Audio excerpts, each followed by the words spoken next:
Srinivas, Hey Steve, how are you? how you been? I'm loaded with a cold. Hopefully it's just the Uh-oh. co- hopefully it's just the cold, not the COVIDs. But feels. Why have you been out and about much lately? Or Well, I was actually out last night to see the new James Bond movie. Um, oh, but it's already yeah. In fact, my son told me yesterday. Oh, it's dropping today, and they killed him and such. what, he's ruined it for you already? Yeah, he hasn't seen it because I think it in the US it releases maybe usually they do it on a Friday. So I don't know whether it was yesterday. He thought it was next week, but Yeah, no, it just opened here this week. So uh, uh, yeah, I think it opened on Wednesday or maybe Thursday or something. But yeah, no, the cinema was full yesterday. So uh, but yeah, I don't think I got the So is cold it here. indoor masking for you guys, or that's not the case? You don't have to wear one if you don't want to. Some people wore them, but most people didn't. But Uh, I don't know. Yeah, yeah, perhaps I'll be here in Raleigh, it's kind of I think indoors is still masking required, although I mean, and it's people are following it pretty good where I'm at. So, um, in fact, California has one of the lowest COVID rates in the country right now. all right. Yeah, and over here, I think the the rate's increasing again. So don't know. I think the rate's increasing, but I don't think there's like many people going in the hospital. I think most people have been vaccinated. Yeah, So no, I think if you're vaccinated, then it definitely helps to keep the severity down. But it's not, having gone through it, not something that I would recommend. yeah, yeah, I'll try and avoid But it. But with the winter coming on, it's likely that it's just cold or a flu because anytime weather changes, um, at least my body these days acts up whenever there's a change. It's like it likes a consistent cold or a consistent heat, but none of this fluctuating. yeah, no, I've just got it off my kids. Basically, my son, he goes to a college and he has to get a couple of buses there. And yeah, like Uh, he had exactly the same symptoms I have, sort of 2 days earlier, whatever. So yeah, just a sore throat and okay. So runny he's nose. old But enough to be vaccinated too, then, right? yeah, he's been vaccinated as well. Yeah, Yeah. but Because I think here the parents of younger kids, below 12, are invariably a nervous wreck for multiple reasons. yeah, yeah. No, my son, he's like 17, so he's had one vaccination, and then my daughter, she's 14. She hasn't had So any he, yet. So oh, really? I thought it was down to 12, not there yet.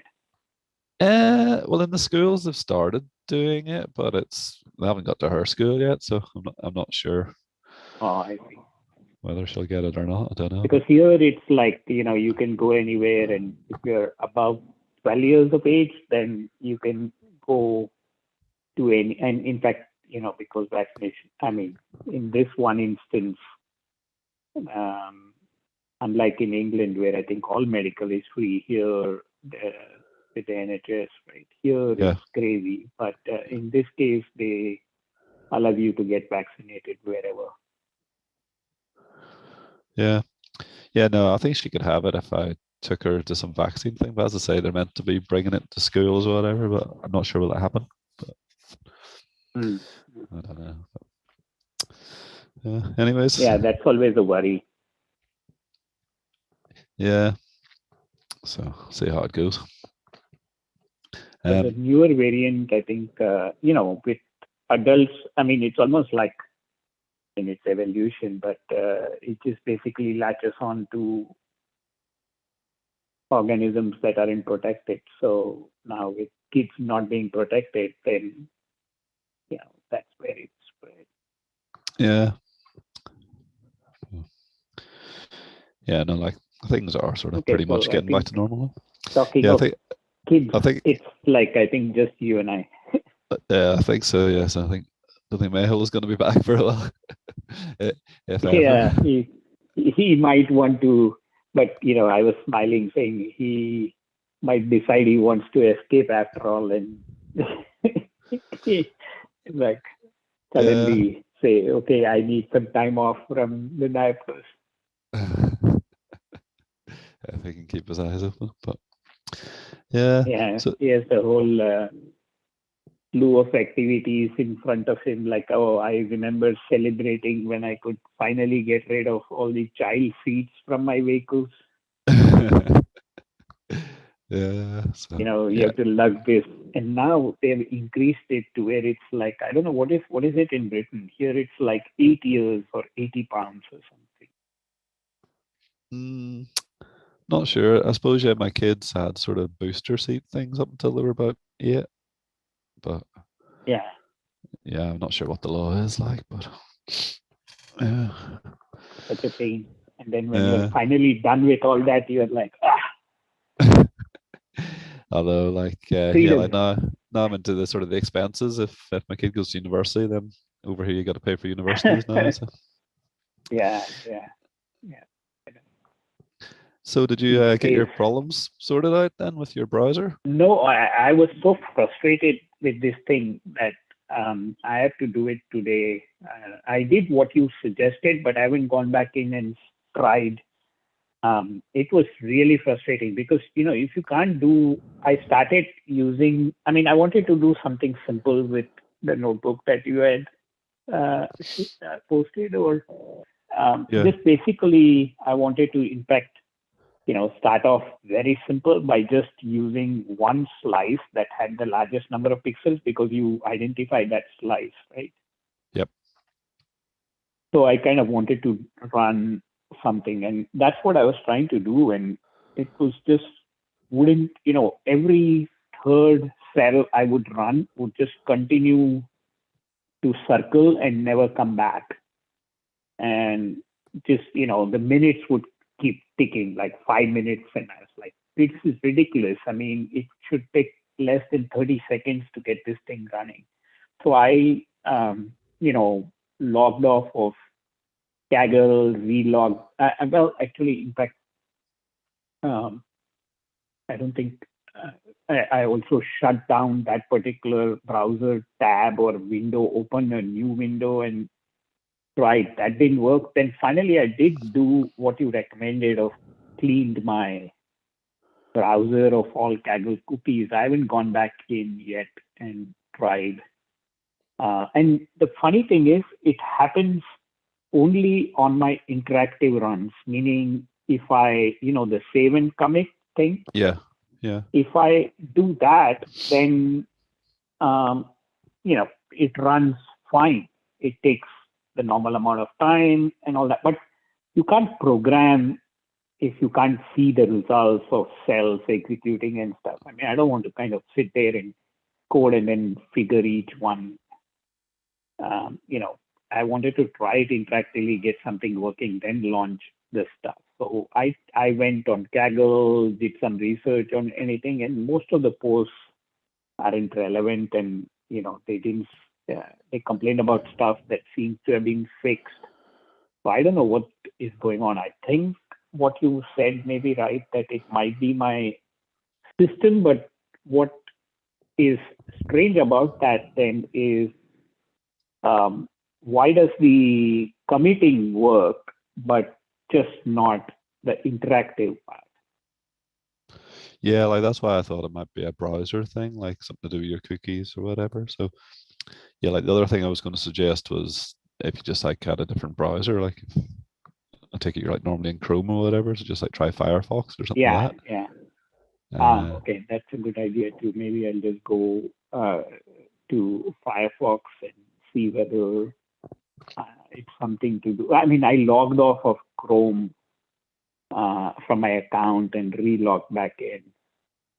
Yeah, So I had some problems with anyway, Chrome I'll this keep you week. Like, posted. yeah, Chrome was like updating, and yeah, like I was having trouble with going back, but it wasn't anything to do with Kaggle. It was just Chrome itself was behaving funny. But like there was like an update this week, and since that seems to be okay now. Okay. Yeah, I think in fact it was asking me to update. So was it after you updated? No, before I updated, I was having the trouble, and then when I updated, Ah, the problem went away. So perhaps there's something wrong with just that build of Chrome or whatever. Perhaps it was a dodgy build they released. oh, maybe that's my problem too because I'm completely on Chrome. Maybe that's the issue. Yeah. Good thing you flagged that because it kept telling me, or at least it shows an update button, and I was like steadfastly not doing it because I was concerned, something will change and then I would have to make adjustments like invariably happens, but maybe I should update. Yep. So were you able to submit?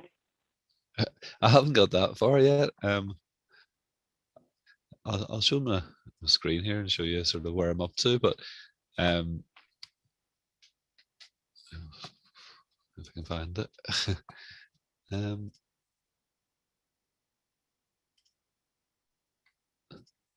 yeah, so this is the notebook that I shared at sort of the start of the week. Right. And you were almost at the point where you were just creating the data structures to be able to run, right? Yeah, that's right. Yeah, so like within here, what I was finding though, because of the fact, um, yeah, so like all of the Kaggle data sets I've created now, so that there's like one for each of the types and like one for the segmentation. And yeah, like they're all sort of processed and like they're all 240 cubes. So everything should be in Right. exactly the same place. So you should be able to apply the segmentation onto like any of these. Um, Right. and then, yeah, like with the, things are a bit small. Um, yeah, so like this is like the CSV file. Yeah. This is a CSV Yeah. file. And you have all the Yeah, slices and the ranges. yeah. So, but because of the fact that everything was like a two, yeah, so there's 240 slices in every single image, and these are the ranges. So like in those data sets and the data loaders I was doing, it was having to come in and it was like having to find slice 74 to 135, or in like this one here, there's two different ranges. So here it was like 46 to Right. 61, and then it was skip some. And so yeah, like the data set, it was getting like really complex because of the fact that like if I asked for like index 0, it would have to return me 46, and then Mm-hmm. it would like work its way through up to here. And then when you got there, like I found that when I tried to run it, it was like really, really slow. So like, uh, yeah. So I see. this here, Because it this would need to here's go and index into the 240th and pick the correct slice. yeah, exactly. Yeah. So like this is all like the logic for sort of trying to work its way through the ranges and pick the correct slice. And yeah, that's why like in this notebook here, like it ended up I put like loads of stuff in. There's cool stuff in about caching the images and whatever. But yeah, it was like taking ages. And so I've now gone away and like created like a new notebook, which it I can find it. Yeah, so like within it, I've redone all the data sets. So the data sets now, um, they've all just chopped out all of the non-tumor slices. So like basically, I've created like a new data set. Yeah, so this is the new data set here. So like it's just like one single data set and it has all of the types in it. But like now the types, um, yes, like in here, like that, there's study zeros numpy for flare, but it's only the slices that have tumor in it, so it's only the ranges. Oh, I see. So you're creating that. Now, the only, um, I mean, this helps with the training, right? But it Yeah, would still need to do it at inference, correct? yeah. So like at inference time, we still need to do the all of the steps. So like for one of the test images, I need to stick the test image through the segmentation model to find these ranges, and then um, yeah, and then pull the ranges out and dump the other ones. So like just the same steps that have been done for training, but like obviously for training, you can do all that stuff up front. So like when you Right. actually come to train, What I meant is the you won't be able to store it as, or basically you'd have to do that for the test set on the fly. You can't avoid that for the test set, doing it on the fly versus yeah, recreating exactly, the data set. exactly, yeah. But yeah, so yeah, like so like this data set now, um, yeah, yeah. Sorry, this one. I think yeah, like it's good, and like now because of the fact it's got like everything in there, and the only slices that are in there are the slices with the tumors in them. Like now when I run it, so I've just created like a new data set this morning, and like yeah, so yeah, the other trouble is about like sort of getting random slices back because of the fact that you've got like for each image you have all the slices, but you want to pull like one slice out of one image and then like another random slice out of a completely different image. Right. And so like Yeah. that's what makes it slow. Like if you load the image up front just to pull the slice out and then you load another image to pull another slice out, then things start running really slowly. So yeah, I've rewritten all of this. So like it loads about, well, you can choose how many images, but here, yeah. So previously to like run through the whole of the data set was taking about um yeah, like just about 8 minutes or something. And like that there's just like loading the images and pulling the slices without actually doing any training. Whereas like now with like this new one, it's down to 7 seconds. So it's much faster. So like here, So basically, you were. So are you pulling all the slices from one image before you kind of go and pull a slice from the next image? well, so you can see here, like you can specify how many images. So like this data set, it'll load 40 images up front. And then if like a shuffle is set to true, yeah, so like when this thing gets created, if it's got shuffle set to true, all of all of the studies that's in the data frame that you give it, it'll shuffle all of them. So it'll load the first 40 from that shuffled data set. So like they'll be random. And then when you actually pull like an image out, each of the images, it pulls a random slice from one of these 40. So yeah, so you can see here. So like this is it. It's only got like a batch size of 8, so it's pulled eight images, but like each one of these slices, in this case here, there's only like 5 images, but yes, like each one of these will be a random slice from one of the 5 images in this case. Whereas yeah, down here when I've given it 40 images, it'll pull a random slice from those 40 images, and once it's completed all of the slices from an image, it loads the next image. So it is pretty random. It's not completely random, but it's pretty random and it goes really Actually, fast now. yeah, it shouldn't. I mean, other than the shuffle is through shuffling, I mean, whether or not we give it, well, I mean, it would be, I guess, better to be shuffled. But there's no inherent reason why it should be, but better shuffled, because otherwise it will just see the same image for whatever number of times. Yeah. But that's, Yeah. So you can again, see yet again, a here. lot of work. Yeah. Um,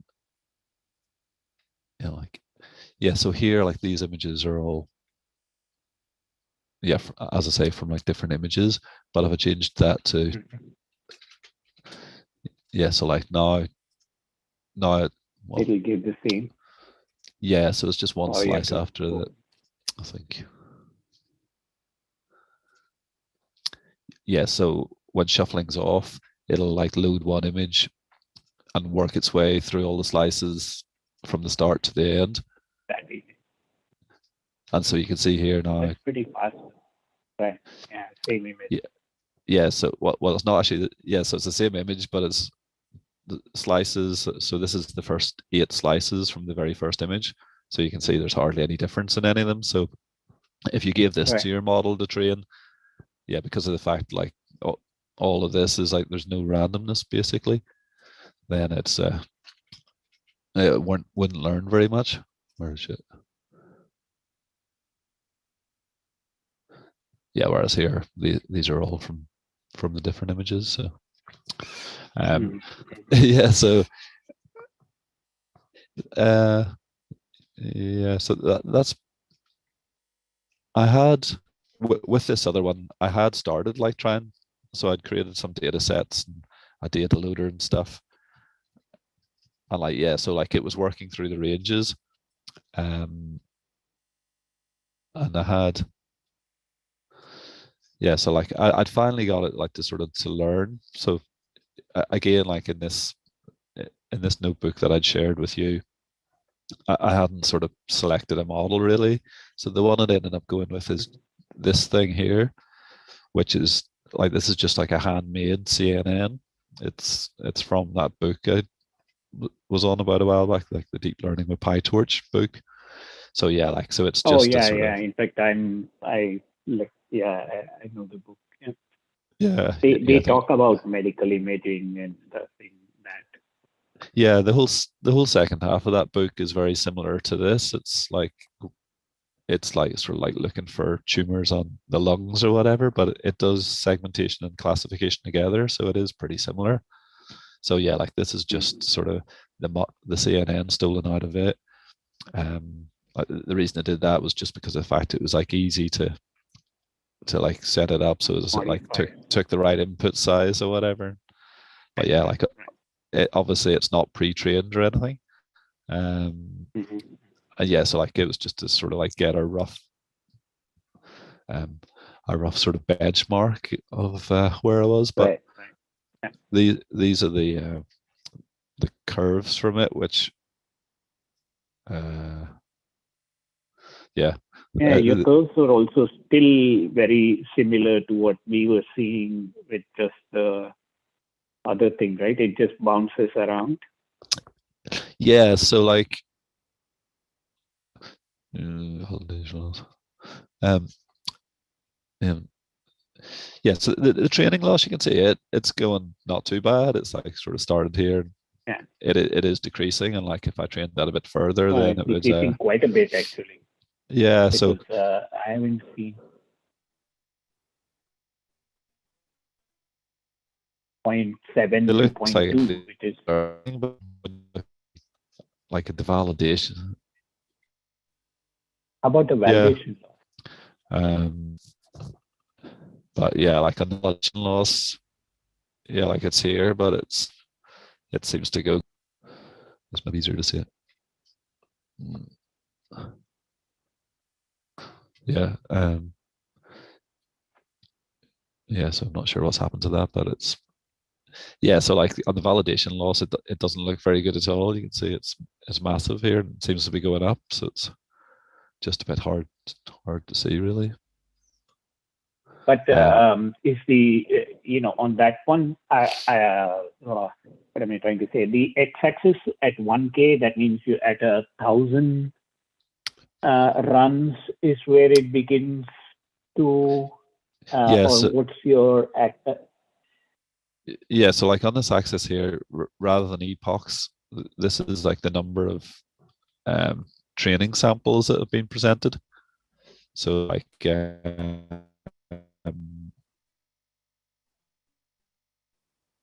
so that I will can't be remember was it data roughly set or whatever. translated 1,000 slices, 2,000 slices, and so on. Yeah, exactly. Yeah, that's exactly what it is. And like yeah, like again, that's from the book or whatever. Like it says rather than using epochs.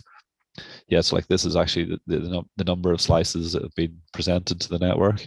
So it means you can change your batch size, and then like this doesn't change or whatever. So you can compare batch sizes to see how they're getting on. Um, So it seems like from that, you're, in most cases, and I don't know can't quite, well, the blue is the baseline or something, but it seems roughly that at about 2,000 or thereabouts, between 1,000 and 2,000, you're somewhere in that range for the first graph. You're validation loss begins to go up, which is more like, I mean, I think it continues to be more a case of overfitting, right? Because, and you've used a fairly simple model, from what I could tell. It's not a very, is it a ResNet or the Luna, whatever model you're using? Well, yeah, like it is like sort of a sort of copy of a ResNet. So it has like these Luna blocks or whatever. So like it has 4 of them, and they've got like uh, residual or skip connections or whatever in them, I think. But yeah, as I say, I was just using that to get up and running. So I have like a few more models that I was about to start trying.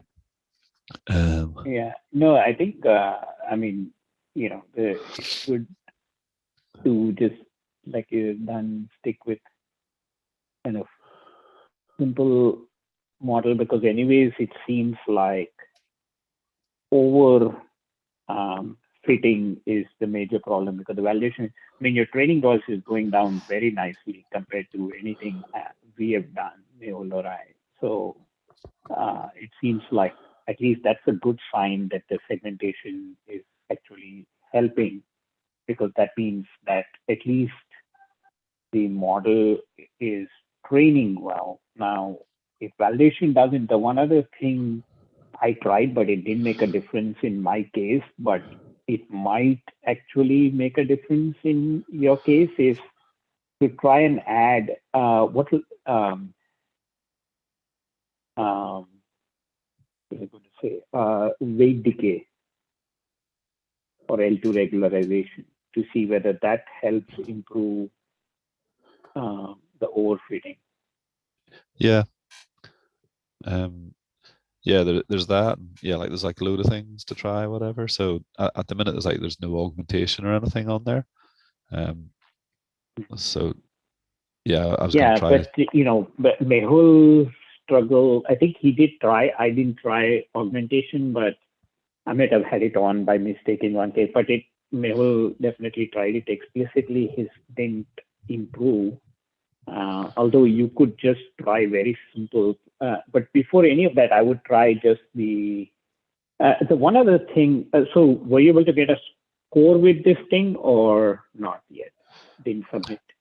I haven't been able to submit yet because uh, yeah, to make the inference notebook will take a bit of work because, as I say, like it has to repeat all the steps that all my other processing is done. Like I have done it before for when I had this stuff before, so it is possible to do it. I just need to get it working first. But yeah, I was just trying to sort of see if I Get could the actually get a training model to to train done. first before doing Right. that bit. Right.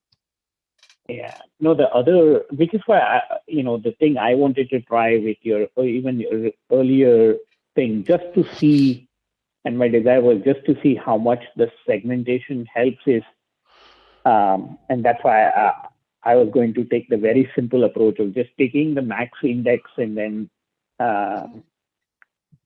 working off of that, because that is just a single slice. Yeah.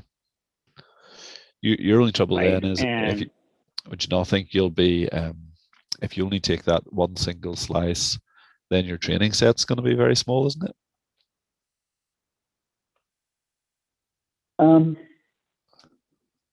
the slice, yeah, that could be, it's like, but if you do it for all 4 types, then yeah, compared to taking all the slices, definitely, and compared to even, but if you do all types, then you still have about 2,000 or thereabouts, right? I can't remember how big the training Because set thing is. 400 or something for each. Yeah, so there's 582 studies. So Right. you'll have 582 training samples. Yeah, 400 if you split it, and then 4 times Yep. that, so 1,600. Yep. Yeah, they're about 1600 to 2000 is what I was thinking. But for each type, yeah, it's only about 400. But how much is? But if you reduce this, any idea how much it is for a type for yours when you add the slices? I thought, in some cases the slices are fairly small. If you assume an average of, I don't know, 50 slices, you're still 50x better in Um, training, no, like right? there's my slices there. So Yeah. So when I use all of the tumor slices, yeah, so there's what, 53,000. Yeah, so we got what is it, about 500 studies, did we say? And yeah, like each one has yeah, got about around about 100 slices with a tumor on it. Yeah, so I'm getting this number of total slices. Obviously, then I chop that into a training set and a validation set. yeah, yeah. But I mean, same problem. The other side, right? You don't get 500, you only get 400. So in fact, you're only training on 400 slices if you use the max index. Yeah, so like I you'll be mean, if training you on use 400, one I'll be slide. training on 40,000. Yeah, yeah. Yep. Yeah, no, I was just curious to get the pipeline, but you're closer to getting the whole pipeline working anyway. So Um, yeah, so I was going to share like this notebook with you when I finish off these data set things here, because as I say, like yeah, yeah, no, this go one ahead and here is finish off. Meanwhile, let me at least get my interactive. Oh man, that was so frustrating because it's just like yeah. The only other problem I've been having is yeah, so like if I share this notebook with you, um, yeah, like it seems to be that you don't get access to the data sets because they're private. But I haven't. yeah, Do you know? Can you share like a data set with specific people, or so far I've had to always yeah. I make all my data believe sets public. I'm not really sure.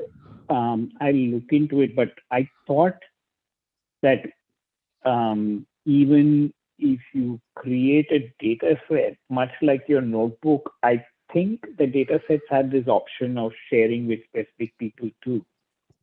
I thought I saw that when I Um, um, one of the data. I forget even was that for the sound thing that you were helping me get the data set thing working, and I thought at that time I saw something much like with the notebook. It said something about, but I could be wrong. I might be yeah, so remembering it, but I this is the data set that I've just created that just contains the tumor slices. So I need to share this with you, but Steve, it's in settings. I think we can share the link or something. In the sharing part, yeah. yeah, Oh, here. just yeah, there you can link share the link.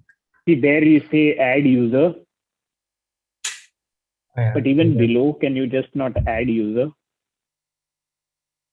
That's yeah. Oh, um,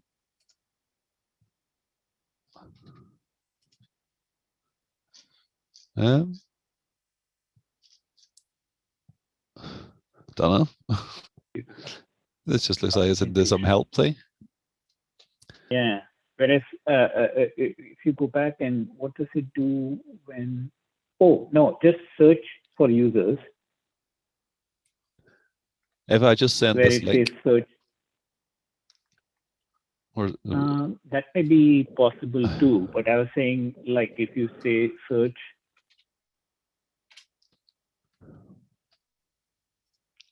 Yeah. Oh, there. Seems like you can just do oh yeah, that, right?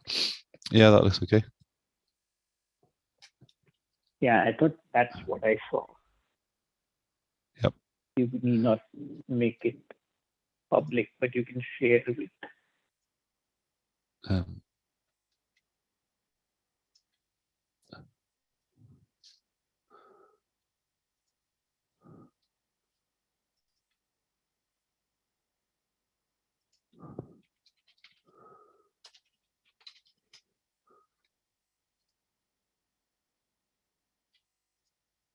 Oh yeah, so you can, yeah. Yeah, I thought I was gonna have to send like links if I wanted to do it. Um,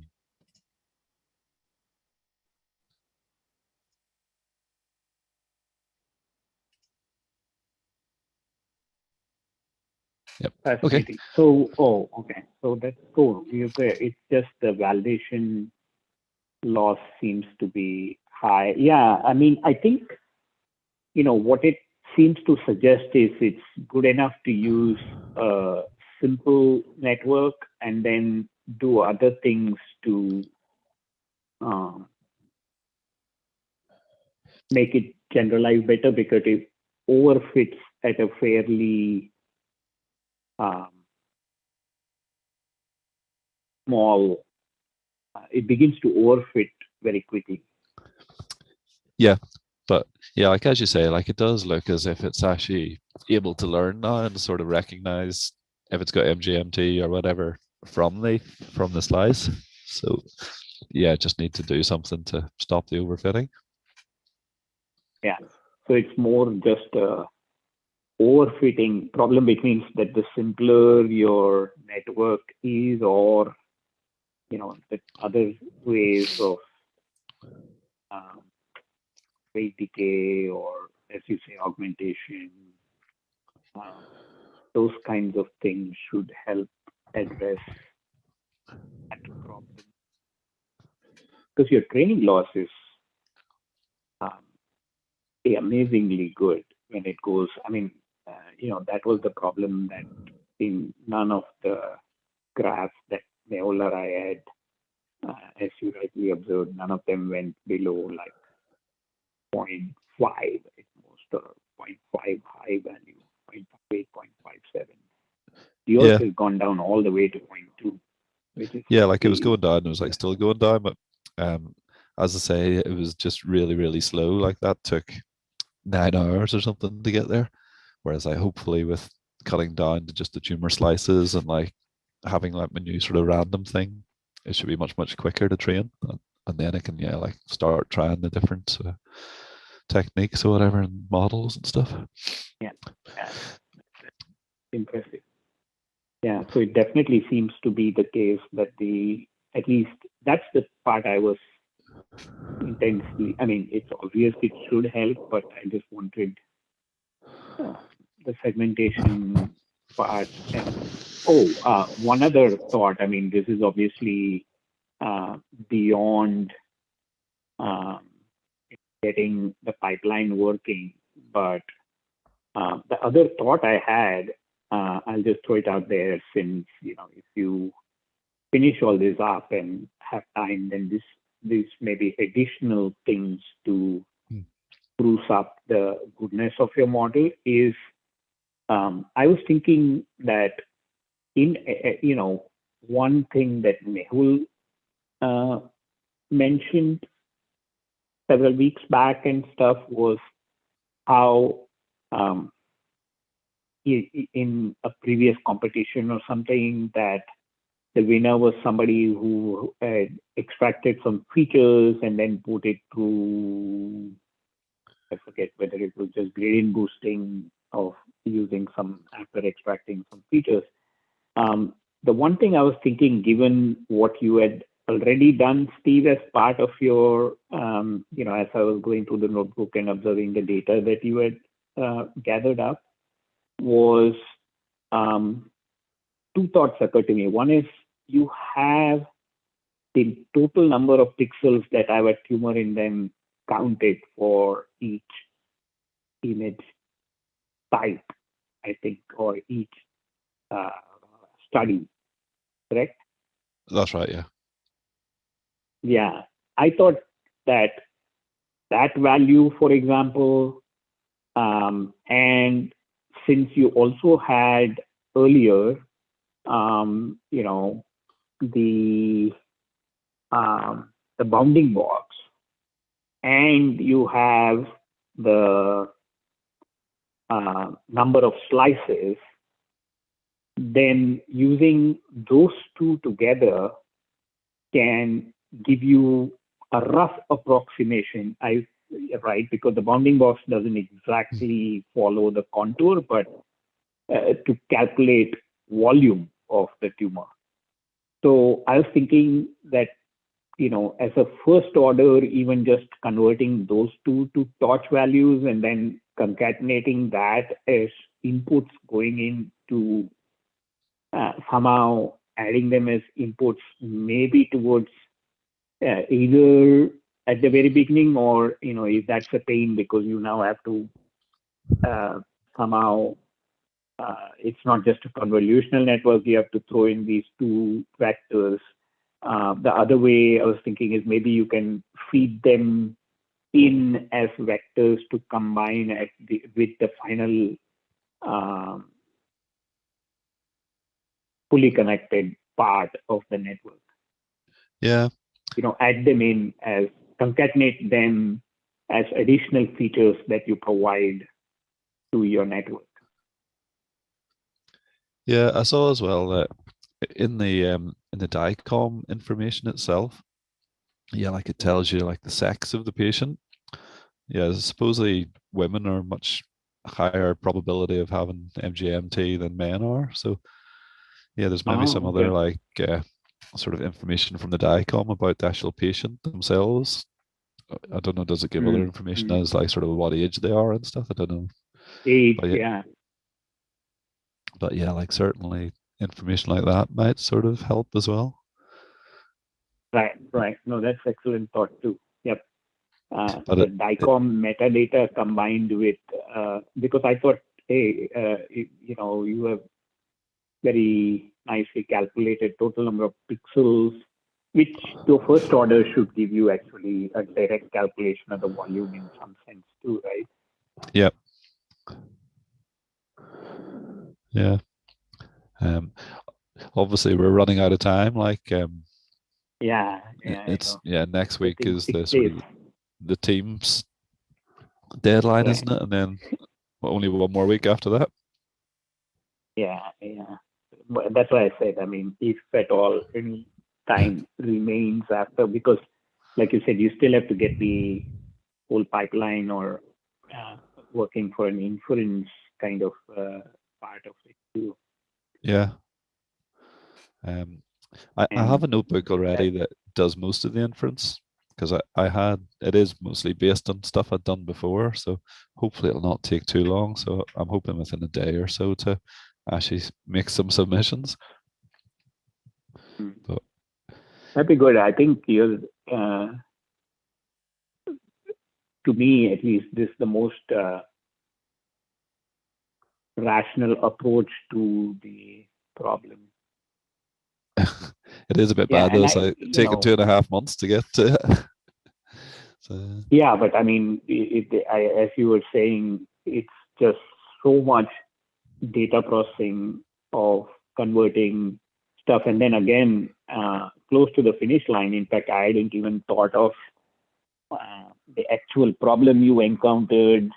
I was just being lazy of thinking about, let's just use the max slice, but I didn't even thought of the problems that the practical problem of time that it takes to randomly pick slices from all these studies, which again, you had to go back and scrub your approach and create new data set just to avoid that, right? I mean, so it's simply the nature of all that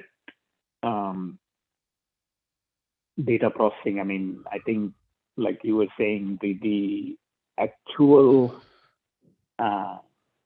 deep learning, if you will, part of it, of picking the right laws and the right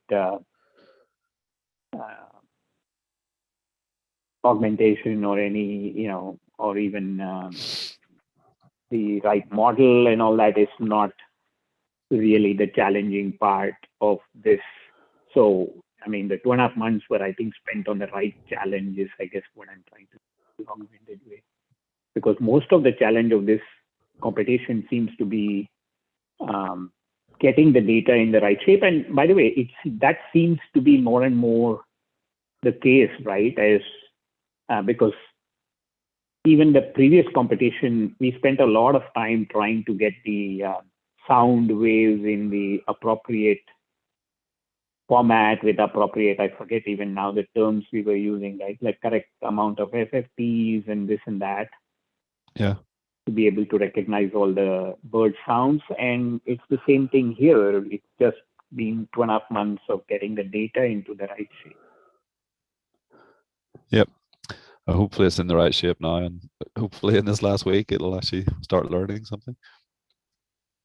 Yeah, no, I think it should, given your training graphs that you showed, I think that is remarkable. So hopefully keeping fingers crossed that your submissions give far better than scores we have, at least Mehul and I have seen so far. Because I think the paper you pointed to, unfortunately the paper didn't point to too many details, at least of the relevant stuff. They went off into comparing their method to the other mechanics and stuff. They didn't get into the deep learning part much. No, I was very impressed. Yeah, I was hoping it was going to have some code with it, but it didn't. Yeah, but I was very impressed with the results though, that they shared. Yeah. It says that there is substance to what is being sought, because out there they've been able to get it to I guess, if I recall, it's 0.9 plus or something, right? Do you recall the results they were able to get? I think you're right. Yeah, I think it was like into sort of 90% sort of accuracy. Yeah. Yeah, which is pretty impressive. By the way, that's another thing you had suggested early on, which I think would be another. Are you tracking accuracy? Are you getting any indications of that in your graphs? Yeah, like I was pretty much tracking everything. Where's it going?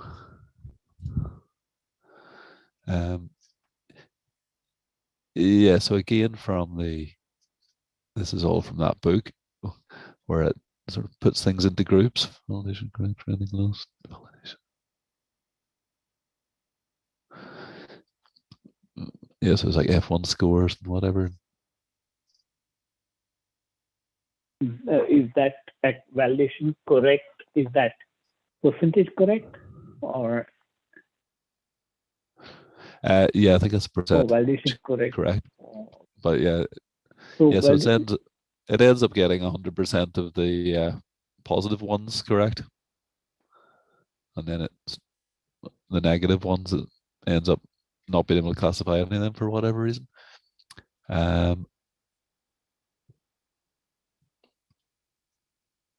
that's interesting. It gets 100 of the positives and like 0 of the negatives, which puts it at 54% overall. Yeah. So, but yeah, I'm not 100% sure what all of this is. It's all just like sort of pulled out of that thing. So, I can't remember what the PR stands for. Yes, like there's like validation accuracy, but yeah, so I'm not really sure. Sorry, I need to look at those closer, but yeah, I don't know, and I can't remember what they all mean, so I need to check it again. But yeah, like again in that book, it was like sort of saying about the F1 score or whatever, that like you should sort of try and get that up to sort of near 1. Yeah, the F1 score is so that it doesn't favor one positive or the negative class, right? You want the sensitivity and the specificity to both be good, not one be sacrificed for the other. Yeah, And yeah, like this one here, I think there's like this sort of the AUC score. So you can see it's like sort of sitting there about 0.6 or whatever, somewhere between around about 0.5, 0.6, which is sort of what you would get, wouldn't you, if it was like a bit random? Yeah. But yeah, like this just looks to be flat. It doesn't look like it's improving at all in the validation. Yeah, that's the somewhat worrying part. Uh, uh, Is if the training continues to go so well, but then the validation keeps bouncing around. But yes, yeah, like there's the training accuracy, like it's up nearly to 100% or whatever. And yeah, like on 100%, the rock yeah. here. And yeah, like the ROC is getting up to one in that as well. But Yeah, even the F1 score, right, is like at around 0.9 or even 1. yeah, close to it, yeah. 0.9 maybe. Interesting.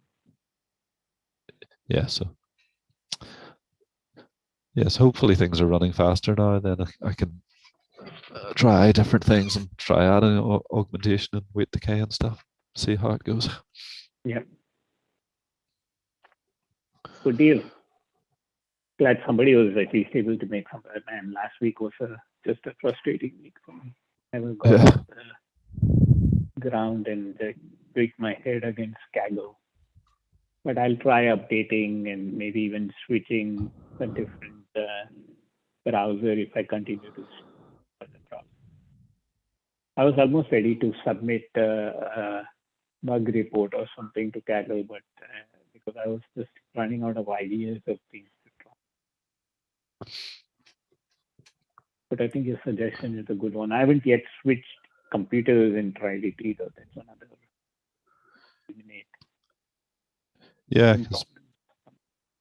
yeah, like it does sound like it's something specific to your setup. So yeah.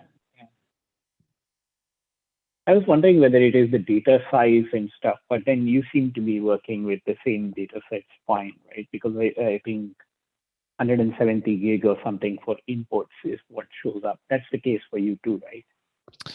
yeah, and yeah, and like with that other notebook, it takes like a lot of data in. It takes like a long time for the notebook to sort of start up.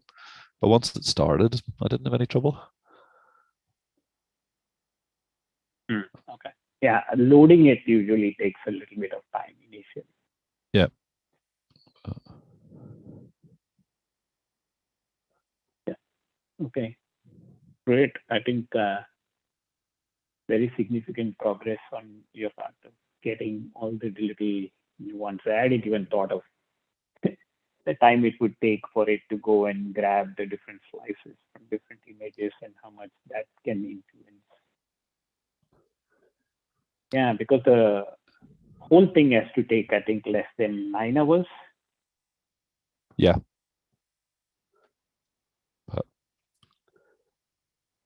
Yeah. So. And I think there are about 500 images or so in the test set, I believe.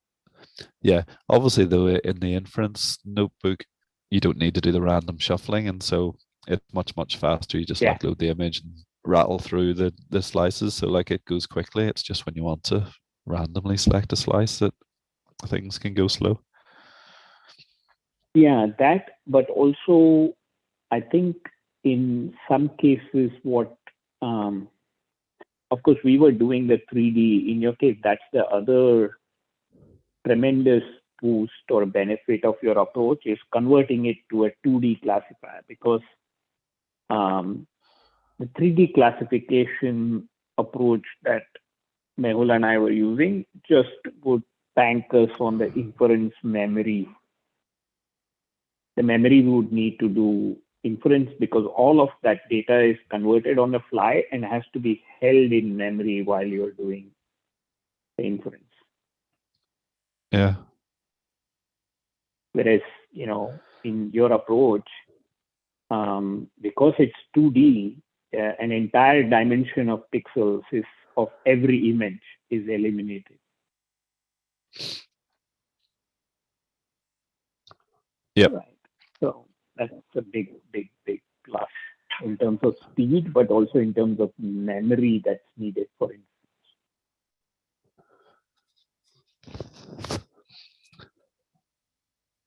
Yeah, and the other thing is, Cool. since I've just reduced to the slices with the tumors, it reduces the size of the image by more than half. And so yeah, like the number of images I can hold in memory has doubled, which speeds things up massively. Yeah, that's a good point too. Yeah, if you're discarding as you're doing, everything but the slices that have tumor pixels, and on the average, that's about 50%. That, yeah, you've just doubled or reduced the memory footprint by half. Yep. Cool. Yeah, and you saw my comment or something on one of those, right? It was, I think, because your segmenting is being done regardless of your, you don't eliminate those bad stuff. Oh yeah. But the bad pre-images, right? So Yeah, that's the what the reason you problem see those was. So, null. yeah, so like when I take But those that left three me out of them. curious about your, but that left me curious about your third case, because that didn't show up in your instance as an empty slice. Yeah, I'm not I sure. wanted to dig into that. I can't remember why they said that those 3 images were bad. Yeah, like, so it looked like 2 of them.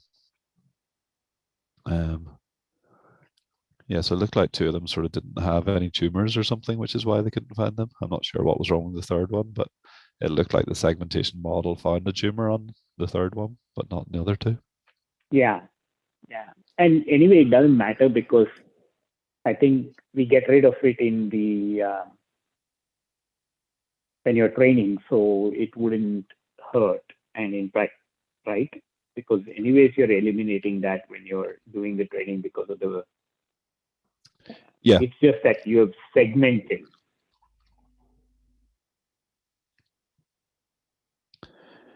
Yeah, so I pulled it out of the segmentation CSV file now as well, so it doesn't have the thing showing up saying there's slices with no tumors on them.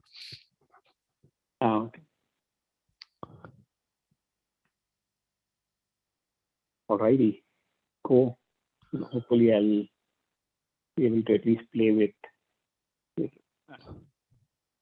the notebook, see whether I can see some results.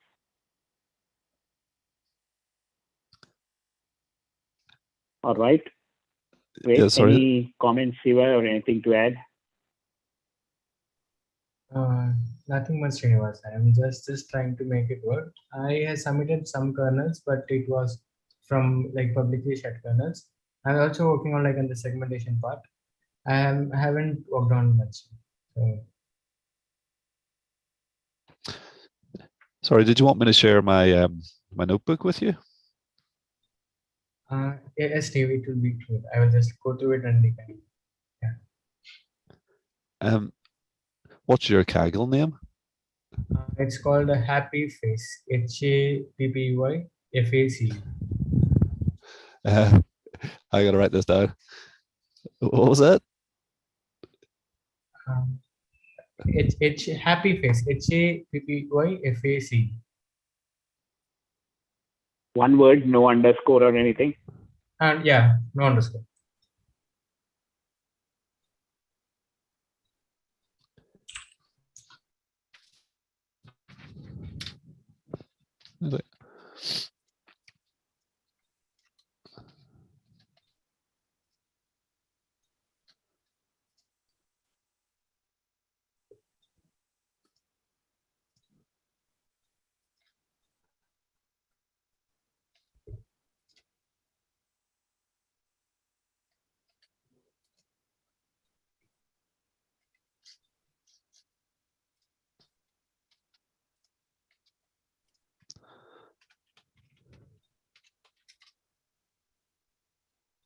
Yeah. Is that it?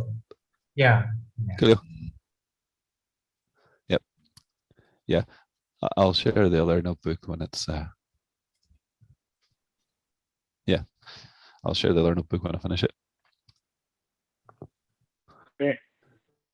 Thanks a lot, Steve. See Thanks, you all next week. Cool. All right. See you then. Bye. Cheers. Bye.